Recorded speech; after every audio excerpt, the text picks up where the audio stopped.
So you've heard so far a number of keynote speakers, and these are really the renowned individuals in these different areas. You've heard James Fagan talk about molecular genetics, the landscape of thyroid cancer. Jeremy Freeman speak about surgery.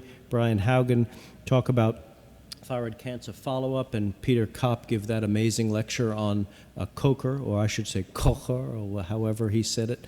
Martin Schlumberger giving a wonderful lecture, and now we have our next keynote speaker, Dr. Lori Wirth, my good friend and colleague. She is medical director at Mass General Hospital Cancer Center for Head and Neck Cancers and associate professor of medicine at Harvard Medical School. Her BA was from Brown University and MD from Columbia, and she then did her fellowship at Columbia and Dana-Farber here in Boston, her oncology training. Lori is really an authority in advanced thyroid cancer and head and neck oncology.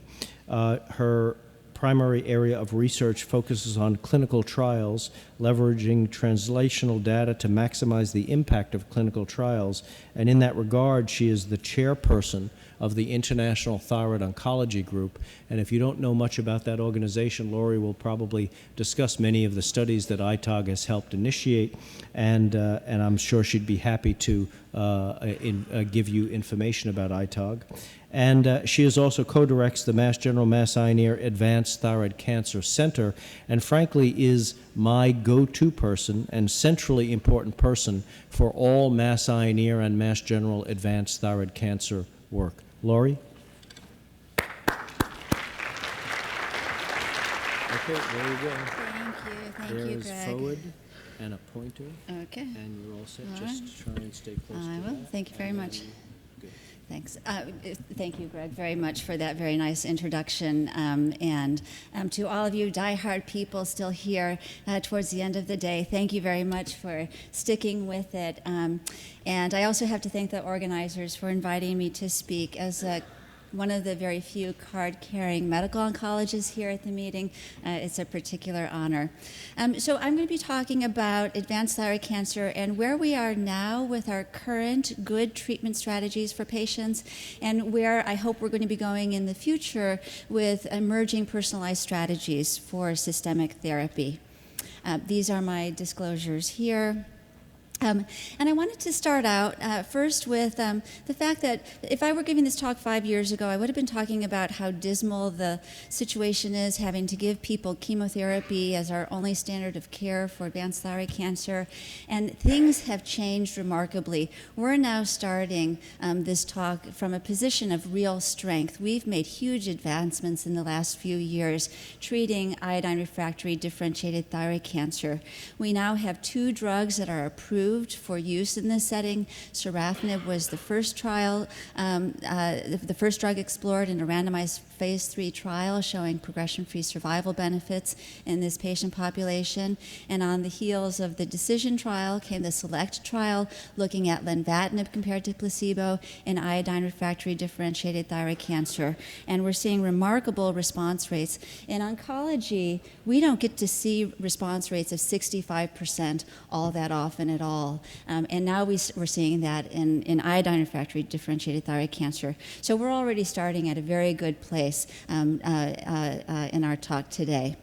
The same can be said for medullary thyroid cancer. Again, prior to the ZETA and EXAM trials, we had nothing but cytotoxic chemotherapy to try with patients with metastatic medullary thyroid cancer.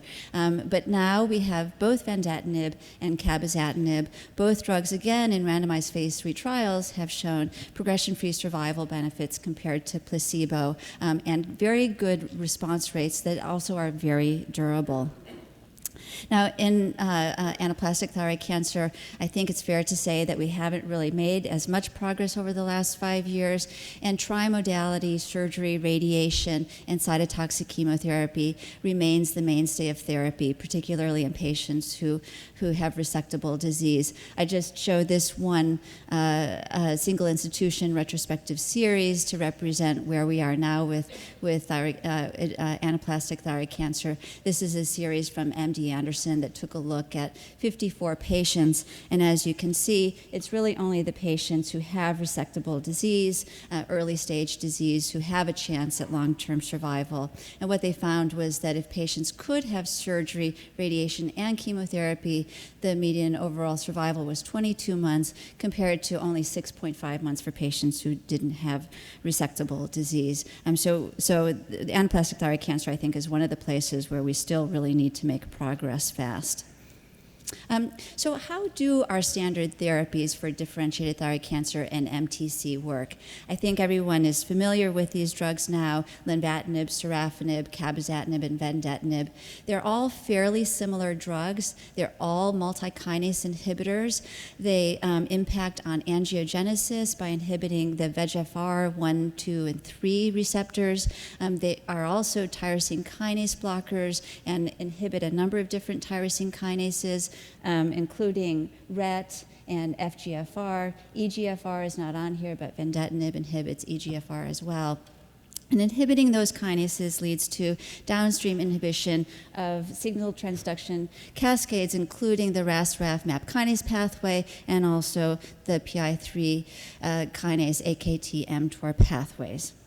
Again, how do these drugs work in DTC and MTC? So, as I said, they inhibit multiple kinases. So these dendrograms here show a little bit about how the drugs work as well. And so this shows there are more than 518 protein kinases that we have in the human kinome represented here. There are 30 tyrosine kinase families, including VEGFR, PDGFR, FGFR, EGFR.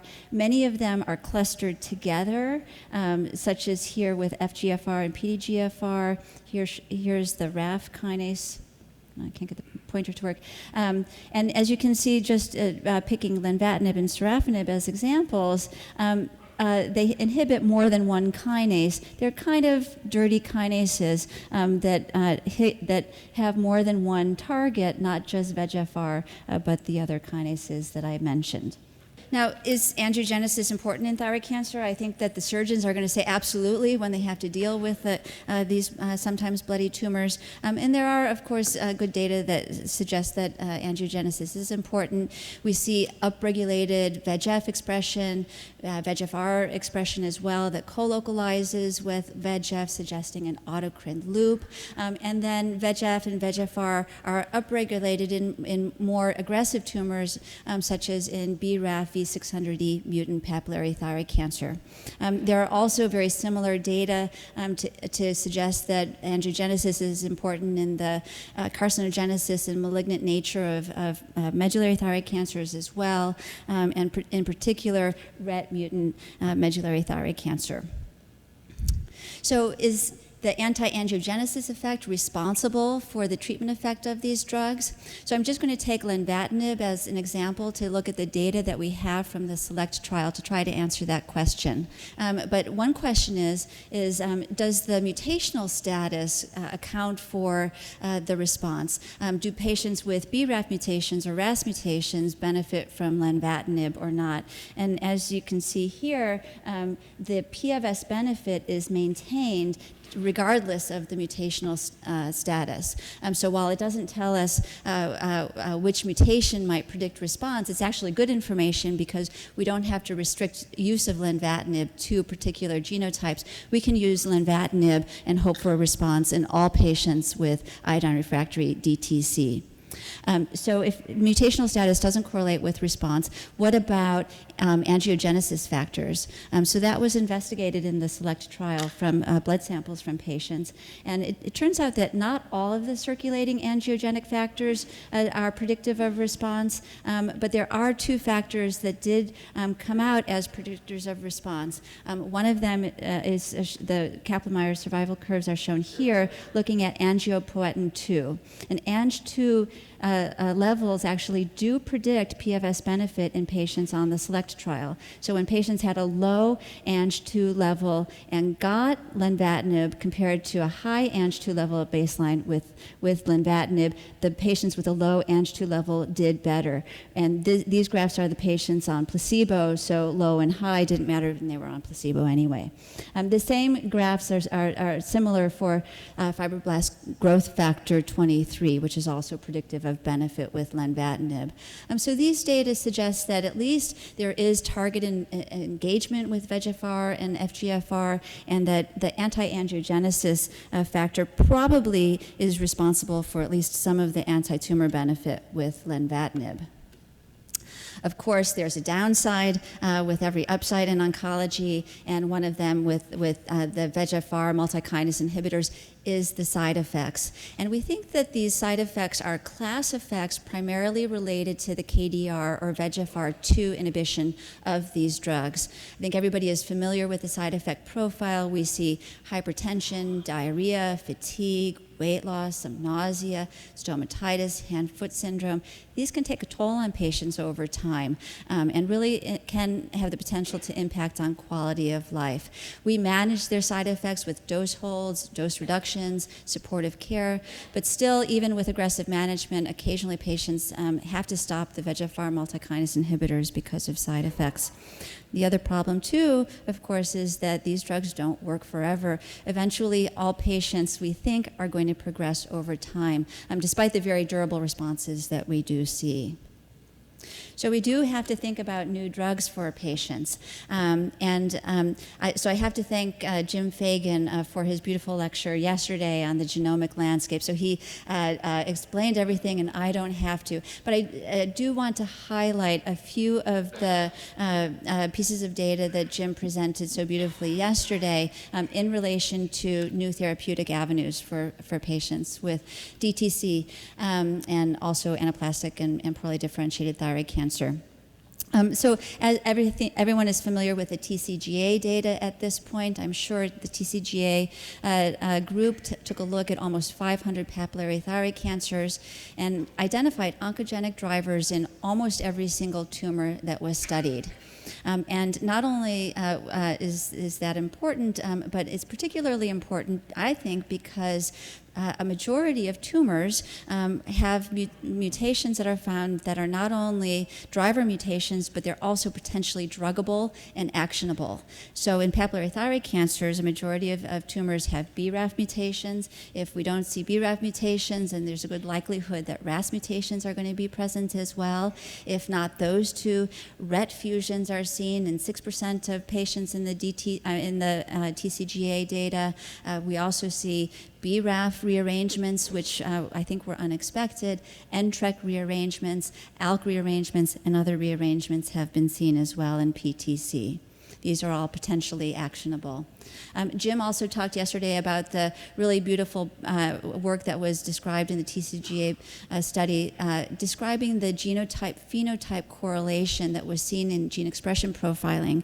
And so we know that the genotype of these tumors does correlate with varying phenotypes. So there are the spectrum of BRAF V600E mutations and other similar mutations that give a BRAF-like phenotype versus the RAS-like phenotype that have tumors that tend to be a little bit more differentiated, seen with NRAS, HRAS, but also other mutations and rearrangements as well, including the BRAF mutations that are not BRAF V600E. So it's good to know that these the various genotypes lead to different phenotypes that we may be able to take into account when we're thinking about treatment options for the future. The other cool thing that was seen that came out of the TCGA data is the rate of actionable fusions in papillary thyroid cancer.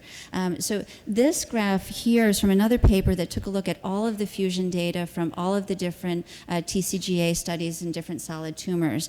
And as you can see here, actually, papillary thyroid cancer has the highest rate of recurrent oncogenic kinase fusions of any solid tumor that was studied in the TCGA data. Now, A similar study has been done looking at follicular thyroid cancer. This study was whole exome sequencing study was done by the Seoul National University group with looking at follicular thyroid cancers because, as you know, the TCGA study only looked at papillary thyroid cancers. And this group found a similar high rate of potentially actionable, druggable, oncogenic driver mutations in follicular thyroid cancers, including the RAS mutations that we are very familiar with, and then the expected fusions with PAX, PPAR gamma, but also seen in follicular thyroid cancers are ALK fusions, NTRK fusions, and RET fusions. Another thing that Jim did a good job setting the stage for me yesterday was on the data that they've generated in their group looking at the genomic landscape of poorly differentiated thyroid cancers and anaplastic thyroid cancers. And again, we see a very high rate of actionable mutations with BRAF mutations, RAS, PIK3CA, PTEN, RET fusions, PAX, PPAR gamma fusions, ALK fusions in these cancers. And then also of interest is this very high mutational burden seen particularly in the anaplastic thyroid cancer patients. I don't want to leave out medullary thyroid cancer, and it is important right now to think about RET mutations as well because of emerging drugs in the pipeline. As you know, RET is mutated quite frequently in sporadic medullary thyroid cancers. Approximately half of sporadic medullary thyroid cancers have RET mutations, and then of course RET mutations are pathognomonic for MEN2A and 2B. And one thing that's interesting about the different mutations in RET is not only do we know that there's a genotype-phenotype correlation, but the activation of the protein kinase differs based on the mutation. So in this, the 634 mutation that's most frequent in MEN2A, you get mutations in the extracellular cysteine-rich domain that lead to homodimerization and ligand-independent activation of the RET tyrosine kinase by that mechanism, whereas with the M918 mutation, which is in the intracellular kinase domain, you can actually have monomers that are active and ligand-independent, as well as homodimerization by virtue of that mutation. And then in terms of the RET fusions that we see in papillary thyroid cancer, I think we're grateful to lung cancer for having RET fusions as well, so that the drug companies are interested in drugging RET. So thank you, lung cancer. And the RET fusions that are seen in lung cancer can also be seen in thyroid cancer. And then, of course, RET PTC fusions are not uncommon in thyroid cancer. When there are RET fusions in general, those fusion proteins homodimerize and are activated in the cytosol of the cell and lead to constitutive activation by that mechanism. Now, one of the tricky things is that there are numerous mutations that have been characterized in MTC in the RET gene, so you can't look for just M918T mutations in patients, particularly if you've got effective ways of drugging this abnormal protein. There have been more than 50 mutations throughout the gene that have been characterized in medullary thyroid cancer, and the more thorough an assay that you have looking for those mutations in patients, the better. And then the same is true, and this is particularly tricky with fusions. So you can see on the table here, this lists a number of RET fusions that have been characterized in papillary and other thyroid cancers, as well as in non-small cell lung cancers, colorectal cancers, and then one type of leukemia.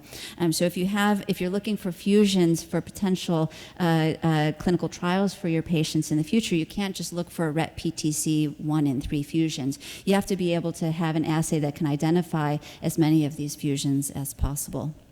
So just to summarize in terms of the genomic landscape, thyroid cancer is significantly enriched with druggable targets, and we're only really beginning to scratch the surface of this. We have angiogenesis, BRAF mutations, RET mutations and rearrangements, RAS mutations. We're not quite there yet perhaps with drugging them, but I think we'll be getting there. PPAR gamma rearrangements, NTRK rearrangements, ALK rearrangements, and more. So, in terms of getting at genotype-driven therapy, I think the first stimulus for this certainly was targeting BRAF. When this beautiful vemurafenib data was published in the New England Journal of Medicine and the New York Times Journal of Medicine several years ago, those of us in the thyroid cancer world were just chomping at the bit to get access to this drug to study in thyroid cancer. It took a little while, but finally Marcia Brose and others convinced the companies to support a phase 2 trial of vemurafenib in BRAF mutant iodine refractory differentiated thyroid cancer.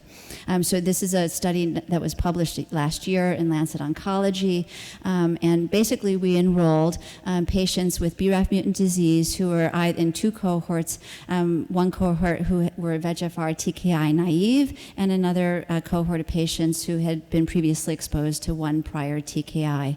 The primary endpoint for this trial was overall response rate, and then we also took a look at progression-free survival and the toxicity profile, of course. And as you can see here with the waterfall plots for patients who were TKI naive, as well as who had received a prior TKI, you see overall tumor shrinkage in a majority of patients. And in terms of the partial response rate, there was a near 40% partial response rate in the naive patient population and a 27% response rate in the second-line therapy. So pretty good for second-line therapy and pretty good for first-line therapy, though those response rates, we're comparing apples and oranges, but those response rates aren't quite as good as what you see with lenvatinib. There are other BRAF targeted strategies that have been pioneered in melanoma, including combined BRAF MEK inhibition. And so, of course, we wanted to take a look at that in thyroid cancer as well. This schema here shows a randomized phase 2 trial that was sponsored by the NCCN. It was a multi-center trial that Manisha Shah led, where we randomized patients with BRAF mutant disease to receive dabrafenib, the BRAF inhibitor alone, or dabrafenib and trametinib together, which in melanoma has shown to be significantly better than dabrafenib alone. For the patients who were randomized to the single drug at the time of progression, they were allowed to cross over and have trametinib be added on to their therapy. These data were presented at ASCO just in June. The paper hasn't yet been submitted for publication. So in this trial, we enrolled 53 patients. A quarter of them had had up to 3 prior VEGFR multi-kinase inhibitor therapies. 94% of patients had the BRAF V600E mutation. I'm sorry, I don't remember what the other BRAF mutation was in the one patient who didn't have V600E. But as you can see here, the objective response rates were really pretty good. In Arm A, dabrafenib alone, there was a 50% response rate, and in Arm B, with the combination therapy, there was a 54% response rate, not statistically different between the 2 arms, which actually we were a little bit surprised to see. And then we also saw good progression-free survival rates with 11 months in the single-agent arm and 15 months in the combination arm, though again, that difference is not statistically different. And you can see there the waterfall plot looks good, with a majority of patients having tumor shrinkage with their bars dropping down below the x-axis. The treatment was well tolerated on both arms. We actually didn't really see more side effects with the single drug versus the combination, which actually is what you would expect, because the trametinib attenuates the BRAF inhibitor side effects, so that in this particular circumstance, the 2 drugs usually are better than 1 in terms of side effects, but we didn't see that in our thyroid patients. And so the conclusions of this trial were that both single-agent dabrafenib and the combination were well tolerated and have high overall response rates in this patient population, and those responses were durable. Now, as you've heard in the meeting a couple of times, this combination has also been studied in BRAF mutant anaplastic thyroid cancer. These data were also presented at ASCO in June. This cohort of patients is from a larger national basket trial that allows for patients who have any type of BRAF mutation who do not have melanoma to enroll and receive dabrafenib and trametinib. So in this basket trial, there were 16 patients with BRAF mutant anaplastic thyroid cancer who enrolled. Within those 16 patients, there was actually a remarkable 69% overall response rate and a 1-year survival in patients with metastatic anaplastic thyroid cancer of 80%. So these patients had to be well enough to be enrolled in the trial. They had to be able to swallow pills, and so we wouldn't expect to see these kinds of results in every patient with anaplastic thyroid cancer, but certainly these results are striking, and there has never been a clinical trial that has shown an overall response rate of 69% in anaplastic thyroid cancer. The CT scan here shows results of one patient in order to prove that these responses were real. So I really think that dabrafenib and trametinib demonstrates robust and durable responses in anaplastic thyroid cancer. We'll see what happens. It is a very small number of patients. So I think we'd like to see a larger experience before that becomes standard. So now, going back to RET. This slide here shows the kinase selectivity for a number of the different RET drugs that we have available, cabozantinib and vandetanib being the two that are FDA approved. The RET here is represented by that green dot there. So in vandetanib, you can barely even see where the green dot is, but it's there. And but both of those drugs, as we know, inhibit a number of different kinases as well. And we think that the kinase selectivity may be an important issue. There are two sides to this coin, and we'll see which side ends up being the one that lands up on top when you flip the coin. But it's possible that you need to hit more than one kinase in order to have a real effective drug against these cancers. On the other hand, it's possible that because of the off-target RET effects of cabozantinib and vandetanib, that limits the dose and that limits the inhibition of RET. And so it may be that we need to be able to hit RET harder in RET-driven tumors and that you can't hit RET hard enough with cabozantinib and vandetanib. So along those lines, there are two new highly potent and specific RET inhibitors that have just now entered first-in-human trials. The two drugs are BLU-667 and LOXO-292. So this dendrogram here, it shows LOXO-292. I couldn't find one for BLU-667, but it probably looks pretty similar. And as you can see, the green dot is pretty big there, so it's not just the color, but the size of the dot that represents how hard that kinase is hit by the drug. And then, as you can see, the drug is very selective. It doesn't hit a lot of other kinases. It has very little VEGFR2 inhibition. So the idea of both of these drugs is that they will potently inhibit wild-type RET fusions, as we see in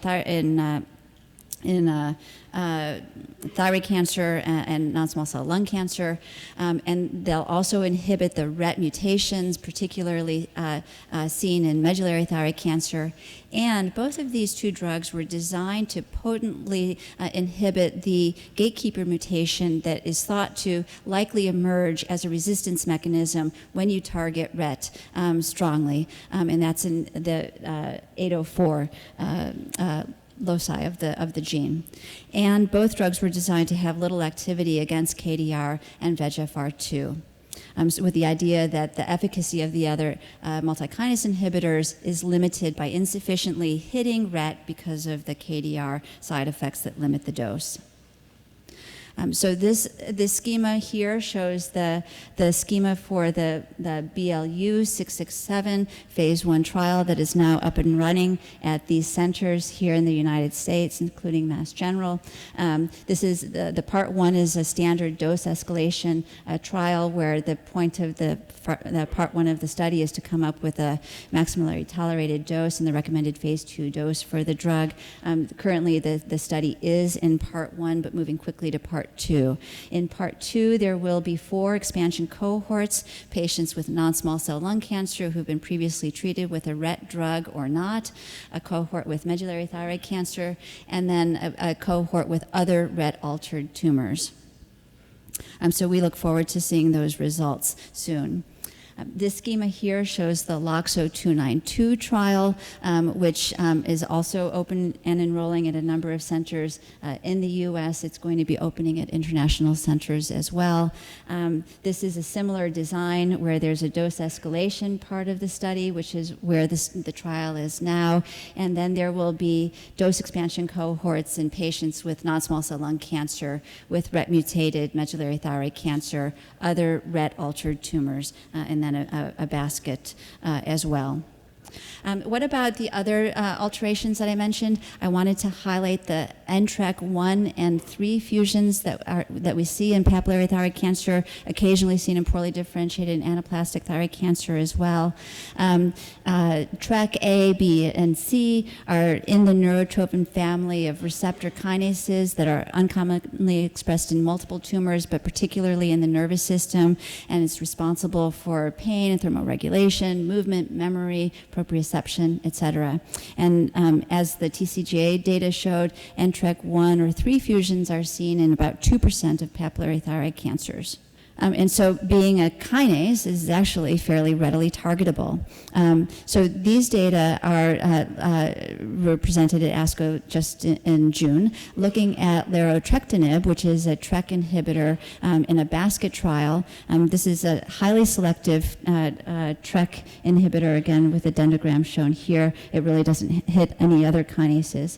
And in the larotrectinib trial, 55 patients were enrolled. There were 17 different tumor types, including 5 papillary thyroid cancer patients. One of them, who I think is this guy, that star down at the bottom, was my patient there. And what was seen in the larotrectinib trial is an overall response rate in a phase 1 study of 76%. And responses were seen across all tumor types. The median duration of response has not yet been reached, but it at least exceeds 12 months, which is really very good, particularly in a phase 1 trial. And 79% of the patients that responded on this trial remain in response now. This just shows CT scans for a patient with papillary thyroid cancer that I wanted to show briefly. Another nice thing that's been seen in the larotrectinib trial is that this is a very well-tolerated drug. Patients enjoy very nice responses and feel very well when they're on the therapy. I also wanted to highlight the StarTek 2 trial, which is examining entrectinib.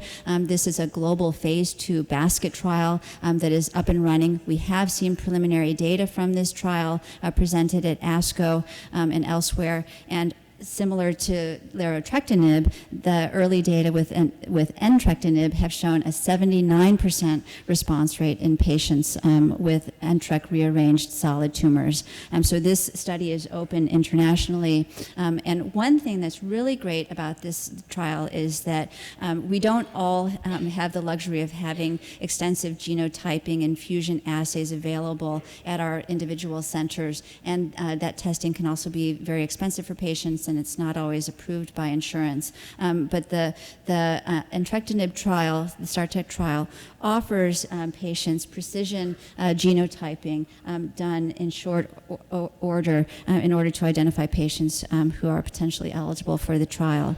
So if you're interested in having a patient screened, genotype screening is available for patients for that study. So I've talked about genotype-driven therapy. What about immunotherapy in thyroid cancer? How can you resist? It seems to work in every other solid tumor, so why not look at it in thyroid cancer? We do see that PD-L1 expression is present in some thyroid cancers, particularly in anaplastic thyroid cancer. There also are data from Brian Haugen and elsewhere that have shown that there is a PD-1 positive, CD8 positive phenotype in DTC that displays the exhausted phenotype, but retains its ability to proliferate and should therefore be able to be affected by immunotherapy targeting. We all know the story of the dense macrophage infiltration in anaplastic thyroid cancers that make you think we should try immunotherapy in that patient population. And then particularly with anaplastic thyroid cancer, but also in our other genotype-driven tumors, we have neoantigens to target, and with anaplastic thyroid cancer in particular, a high mutational burden, which is predictive of a response to immunotherapy in other solid tumors. So there are two, and actually a third trial that was just activated yesterday that unfortunately I didn't include on this slide, looking at immunotherapy in anaplastic thyroid cancer. The UT Southwestern has a study investigating pembrolizumab, a PD-1 antibody in metastatic anaplastic thyroid cancer. And then there also is a multi-center phase 1b trial with an ATC cohort investigating PDR-001 as a single agent in anaplastic thyroid cancer. And then we should give a shout out to Maria Cabanillas at MD Anderson. She just opened a single institution combination trial looking at targeted therapy in combination with immunotherapy for patients with anaplastic thyroid cancer. Now, I wanted to circle back again to the VEGFR multi-kinase inhibitors. There are very nice data that have emerged that suggest that combined VEGFR targeting with immunotherapy may actually potentiate the activity of either approach alone. So lenvatinib, for example, has been studied in combination with immunotherapy in animal studies, and there's actually a phase 1b trial with lenvatinib and pembrolizumab in several solid tumors, not thyroid cancer, but what we've seen is a very high response rate. In this a small number of patients, there was a 69% response rate with the combination in various solid tumors, including endometrial cancer and head and neck cancer. So fortunately, we are in the very late stages of developing a trial with lenvatinib and pembrolizumab in combination for patients with iodine refractory DTC that will be that's sponsored by Merck and Eisai and will be run both in the U.S. and through EORTC under the auspices of ITOG with Brian Haugen as the principal investigator. We're hoping that we're going to be launching that trial soon. So I just wanted to wrap up with one last set of data. This is from the Profiler study that also was presented at ASCO this year. This doesn't have anything to do with thyroid cancer except for the concept. What the Profiler study did was, this was a study that was done in Europe, and they took a look at prospective molecular profiling for patients with advanced solid tumors. There were nearly 2,000 patients that were enrolled, and they found that more than 50% of patients had mutations that were potentially actionable.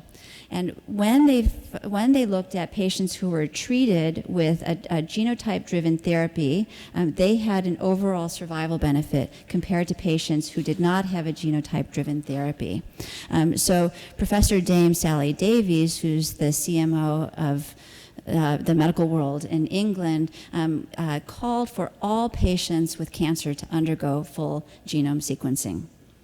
I'm not quite sure that we're at the point where we need to be doing that for all patients, but certainly I do think that now is the time when we have patients with advanced differentiated thyroid cancer, metastatic medullary thyroid cancer, poorly differentiated thyroid cancer, and anaplastic thyroid cancer who need treatment. We should be genotyping all of these patients because beyond our current therapies, which work well but never well enough, most patients who we genotype will have actionable mutations. And the proof of principle studies that I've shown you here with BRAF, with activity with the NTRK fusion basket trials that I've shown, have consistently shown that genotype-driven therapy works in advanced thyroid cancer. And so I do think that the time is now to establish a new paradigm for genotype-phenotype treatment for advanced thyroid cancer. And one of the great approaches that we're going to have going forward is how to identify each patient who has a genotype, match them up with a clinical trial or a drug, and get these drugs FDA approved and approved through the health authorities throughout the world in order to be able to get these highly effective drugs to our individual patients. And with that, I wanted to wrap up, thank everybody, and I particularly wanted to thank our patients.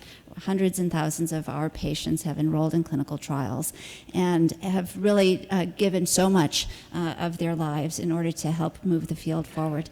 We don't think of them enough. This is Jean Vicks. She's a dear patient of mine. She was the inspiration for establishing ITOG. And this is Rick Abrams, another patient of mine, who Jean was enrolled in the original Vandetanib trial, and Rick was enrolled in 2 different trials for anaplastic thyroid cancer.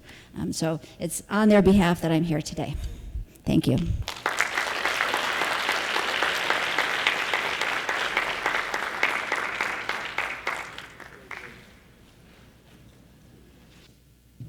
Well, Laurie, thank you very much. We'd like to thank you very much on behalf of the steering committee for a wonderful lecture on advances in thyroid cancer, and award you with this certificate. Thank you so much. Just take a picture.